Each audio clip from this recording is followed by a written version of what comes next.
Reborn right before the apocalypse, I managed to score a free yacht. Taking my 5-year-old brother with me, I built a safe shelter out on the sea. Stay away from me. You. A sharp pain struck me, and I fell into total darkness. By the time I opened my eyes again, I had returned to 30 days before the apocalypse. My stepmother, Aunt Bai, was glaring at me impatiently. Study, study, study. What's the point of a girl studying so much? Graduating high school is enough. That useless dead old man, your father, didn't leave much money behind. Your little brother needs to go to school too. Where am I supposed to find the money to support you? I stared at her ugly, greedy face, then looked out at the bustling street outside the window.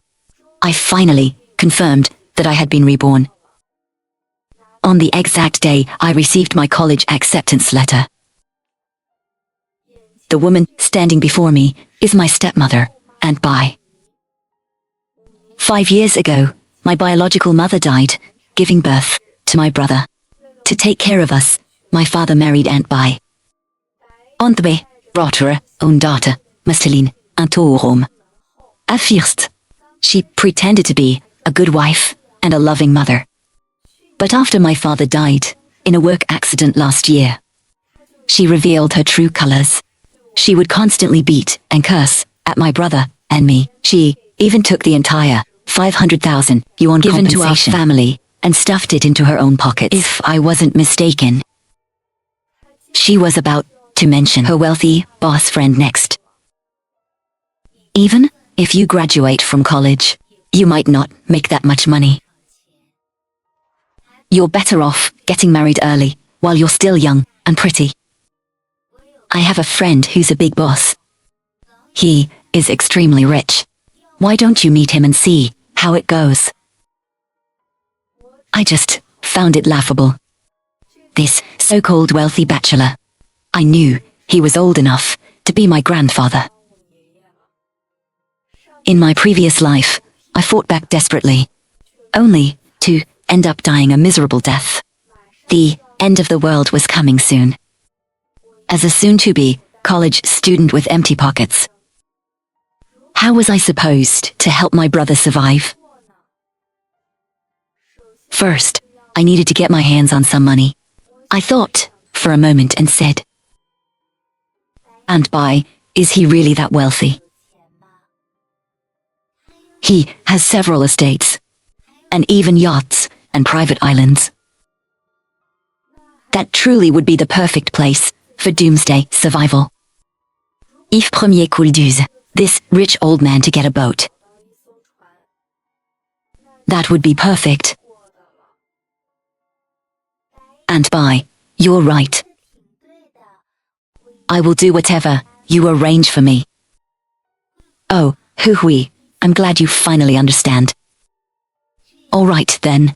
I will set up a meeting for you with Boss Wong today. I smiled and agreed to her plan.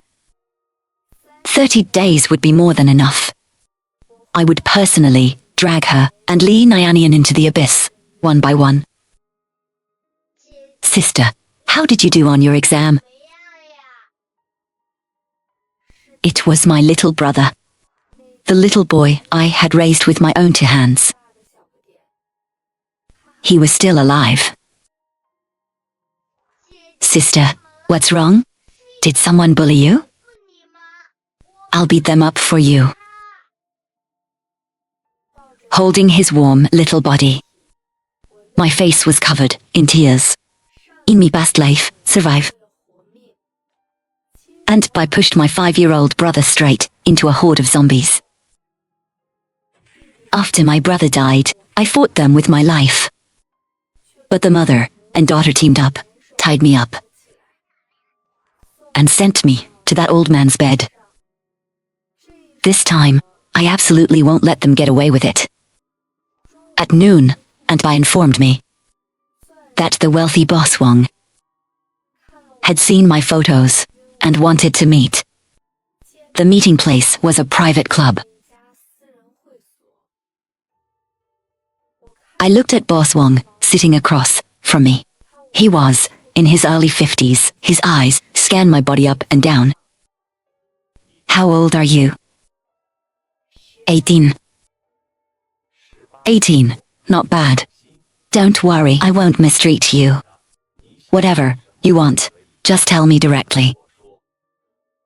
I smiled sweetly and asked, how much money can you give me? Is 2 million a year enough? I heard you also own a yacht. Haha, oh, you like going out to sea? Go. Tomorrow, I'll have my secretary give you the keys. Then it's a deal. I have a flight to Paris tonight to discuss a project. I'll be away for quite a while. Next month, I'll have my secretary pick you up. After returning home, Aunt Bai came to negotiate with me again. Boss Wong just said he transferred a 1 million deposit first. I will hold on to this money for you. No way. Give that money to me. That was the crucial capital I needed to stockpile supplies. You little brat. What if you lose all that money? I don't care. Premier on to Boss Wong for the sake of the money. If you don't give it to me, I will run away tomorrow. Let's see how you explain that to him. She was so angry, she wanted to hit me, but forced herself to hold back. I did all this work for you. I can't do it for nothing, right? Isn't there another 1 million left? You can keep that part. Iringti. Aunt Bai finally smiled widely. The next day, Boss Wong, indeed, had someone deliver the keys. This yacht was 20 meters long, 9 meters wide, with plenty of space inside the cabin. To keep me happy, he even hired an instructor to teach me how to sail. I spent 10 days learning how to sail. And I got pretty good at it. Looking at the one my account, I brainstormed how to stockpile goods without being noticed. Suddenly, I remembered a street across from the port. Because it was the off-season and tourists were scarce, were being leased out. I decided to rent one of them and claim I was opening a business. This way, I could openly stockpile my goods there first. After looking around, I rented a storefront that used to be a small supermarket.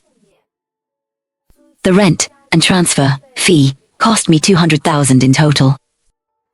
Then I started buying supplies in broad daylight, under the guise of stocking my store. I also bought several solar panels and batteries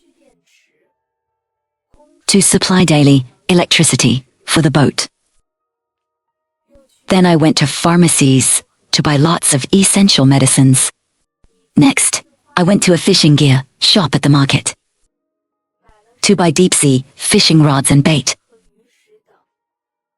Every day, I made time to visit various gas stations to hoard diesel. As the goods were delivered one by one, I stacked them all inside the warehouse. 15 days before the apocalypse, the stockpiling was almost complete. I contacted Boss Wang's secretary and took a trip to the private island he had bought under his company's name. He had just won the bid for this island and planned to develop it into a tourist attraction next year. My heart leaped with joy. I planned to make this treasure island my ultimate survival base. The following morning, I ran to the farmer's market again, bought a lot of chickens and over 80 different types of vegetable and fruit seeds. I also bought a few books on agriculture. The beginner, the shop owner. recommended various fertilizers to me. I waved my hand and bought 10 bags of each type. I also bought some gardening tools online. 7 days countdown to the apocalypse. While I was organizing my goods at the store, Aunt Bai and Li Nyanian showed up. They looked up and down at the things inside my shop. I hadn't told anyone about opening this place. How did they find out? You didn't even tell me you were opening a shop. Boss Wang will be back in just a few days, you know. Yeah. Sister has a rich man to rely on. Une likme. I only have myself to count on. And once I secure my position with Boss Wang, I'll hand this shop over to you, alright? That's more like it. 3 days before the apocalypse, under the cover of night, I moved all the supplies from the shop onto the yacht. The day of the apocalypse, after Li Nyanian and Aunt Bai left the house, I took out some prepared hidden cameras and placed them in the living room and bedroom. Then I took all the food in the house and left it at the door of the lonely old neighbor downstairs. After finishing all this, I grabbed my brother's small hand and left the place. The endless ocean before me, and this fully stocked yacht, will be our living space from now on. My brother asked excitedly.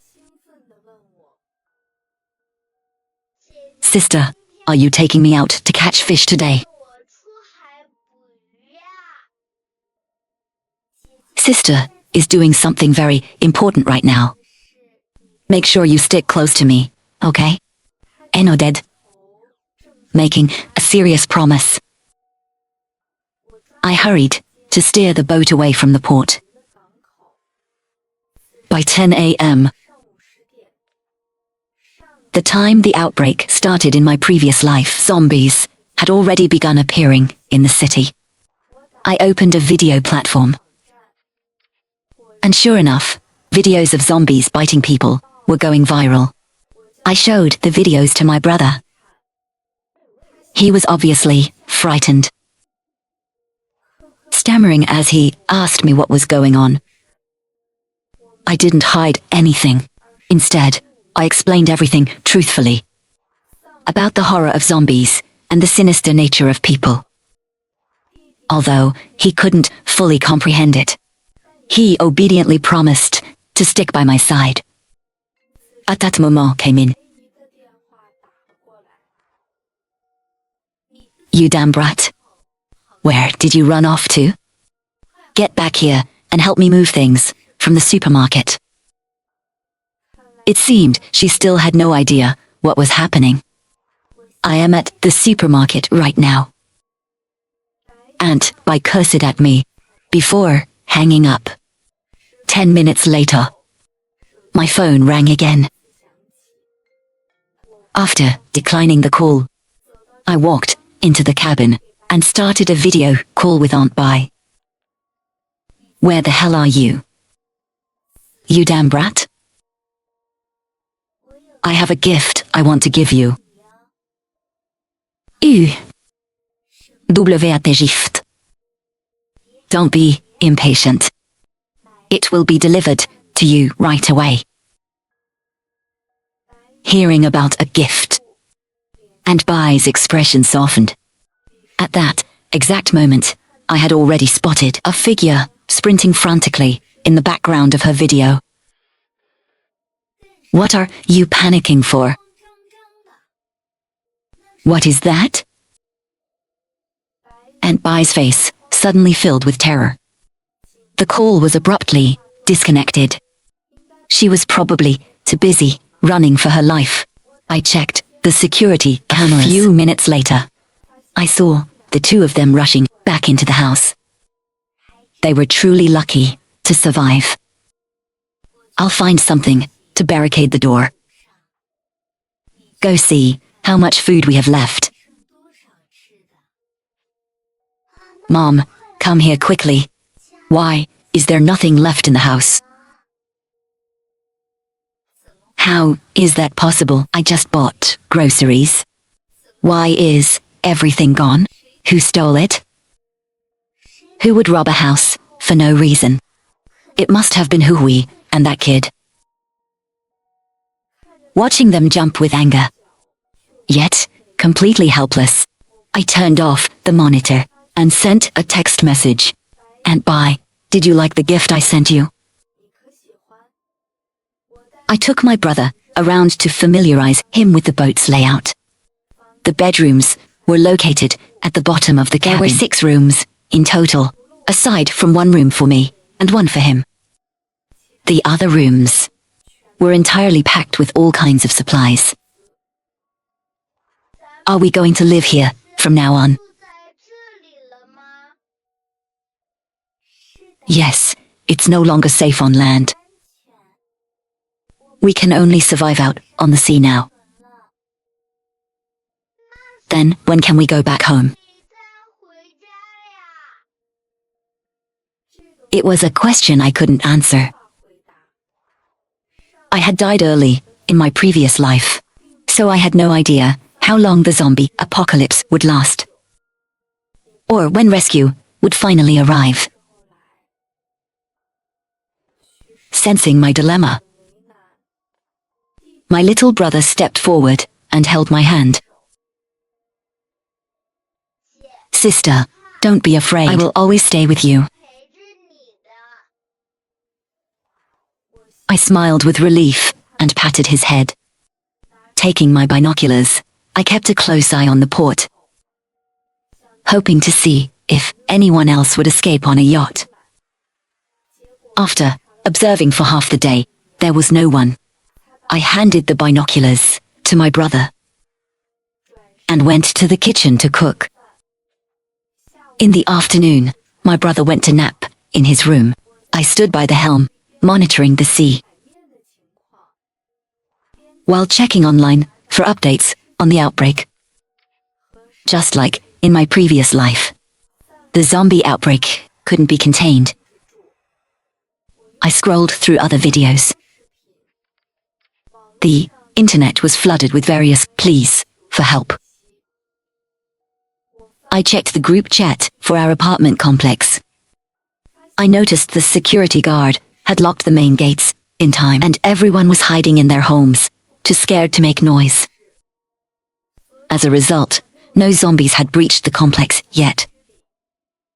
Some smart neighbors gathered their courage and rushed to empty out the vending machines downstairs. In the evening, my brother woke up. He took over the lookout while I cooked. I had barely finished cooking when I heard my brother screaming. Sister, look up at the sky. Looking up, a deafening roar tore through the sunset. A dark silhouette was plunging straight towards our direction. A plan. Panic gripped me. The plane was completely out of control. It was too late to jump off the boat and escape. I could only pray to the heavens that it wouldn't crash into my immediate area. Seconds later, a massive explosion erupted, followed by a thunderous splash that echoed in my ears. The plane had crashed into the sea about 600 meters away. I immediately started the yacht and sped away from that area. The yacht arrived near the private island I had checked before. I turned on my phone to check on Aunt Bai and Li Nyanyan. The two of them were pacing around like ants on a hot pan. The vast majority of the food had been taken away by me. They only managed to find a few expired biscuits in the house. Mom, besides these biscuits, there's absolutely no. Cry, cry, cry. What are you crying for? Didn't the broadcast say there would be rescue? We just have to wait. The big one and the little one are both gone. Those two must have known something. They ran away early. It's all your fault for treating them so badly. Now look what happened. We're the ones suffering. You ungrateful brat. I did all of this for you? The mother and daughter glared at each other with disgust, returning to their own rooms. I stayed in the waters near the port for 3 whole days.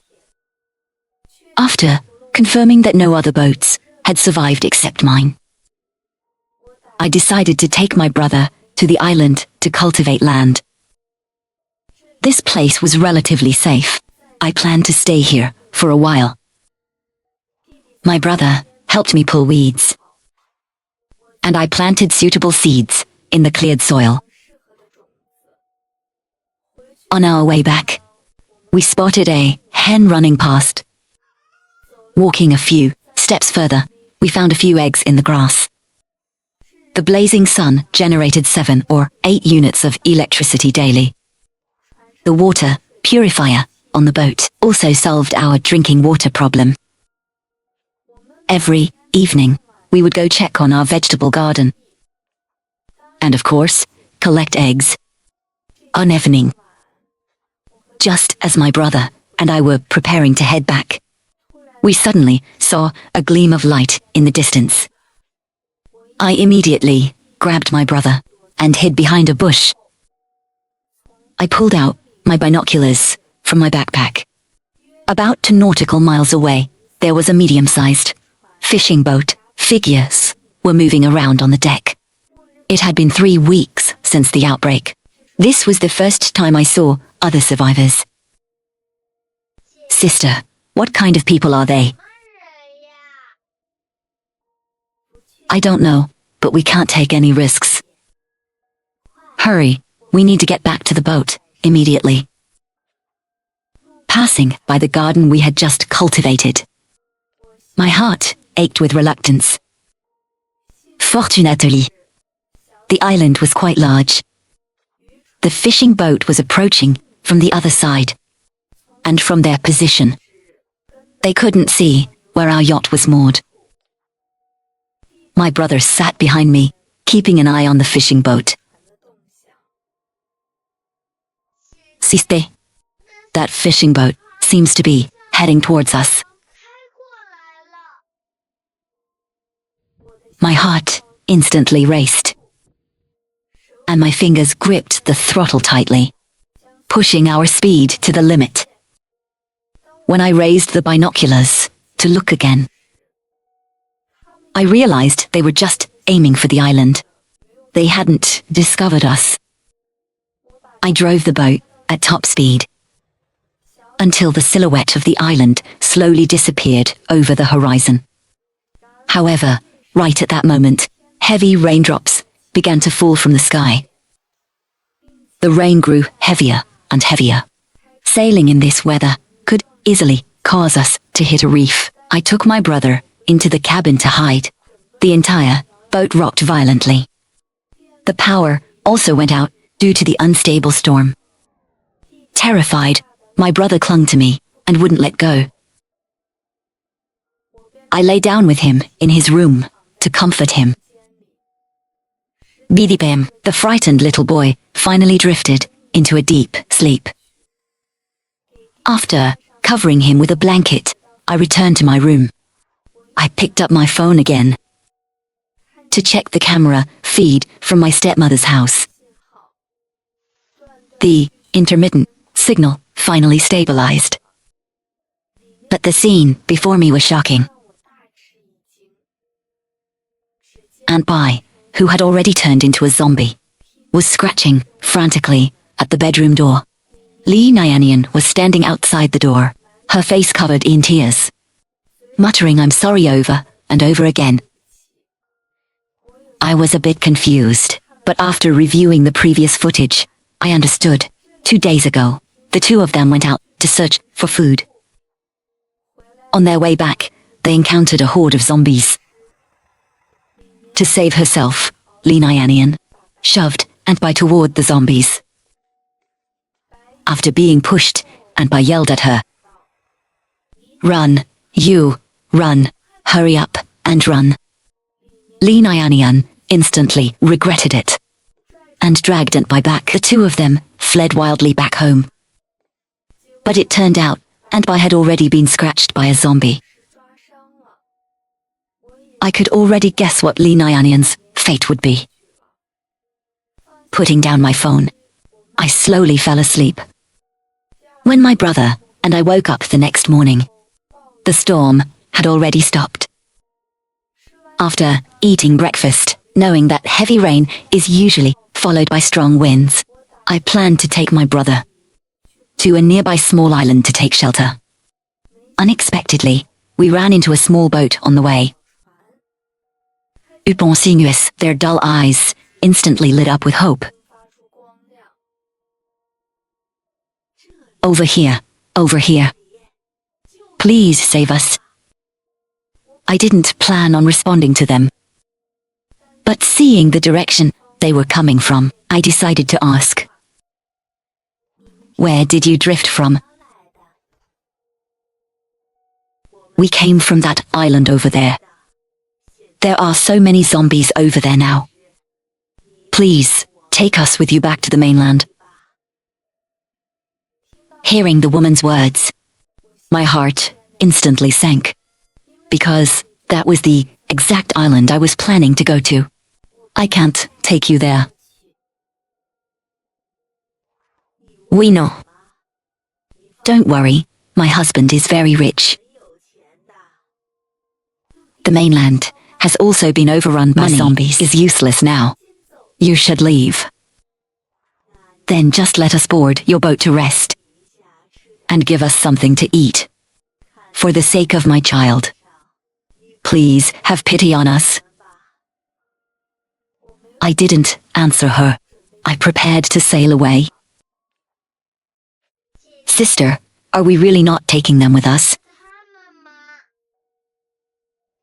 Remember, apart from me, do not trust anyone." "Okay, sister. I just think the older sister over there looks pitiful." I noticed that the mother and daughter were getting closer and closer to our yacht. "Sister, how about we just give them a little bit of food?" I rushed back to the helm, ready to start the boat and leave. Out of the corner of my eye, I saw my brother quietly toss some food and water to the mother and daughter. Première cigarette softly, but didn't stop him. We traveled south at full speed, sailing aimlessly. Fortunately, the yacht was fully stocked with supplies, allowing my brother and me to survive peacefully. 3 days later at dusk, a lush, green, deserted island finally appeared in our view. After circling the island once, I found no traces of human activity. Only then did I take my brother ashore. The scenery on the island was a pleasant surprise. Wild fruit trees were scattered throughout the dense jungle. Seeing that it was getting dark, we gathered some wild fruits and returned to the yacht. The next morning, we went ashore again. I selected a patch of open land, cleared it, and planted vegetables. In our free time, my brother and I practiced sea fishing. As days passed by, fresh vegetables and seafood gradually began appearing on our dining table. One day, my brother and I picked a lot of greens, planning to go back and make hot pot. Suddenly, someone rushed out from the side. She swung a boat paddle fiercely at my head. I instinctively raised my arm to block while kicking her away. Taking advantage of her pain, I grabbed my brother and ran. Space on the boat was limited, and my right hand was already injured. Auntie, why are you trying to kill me? We even gave you food.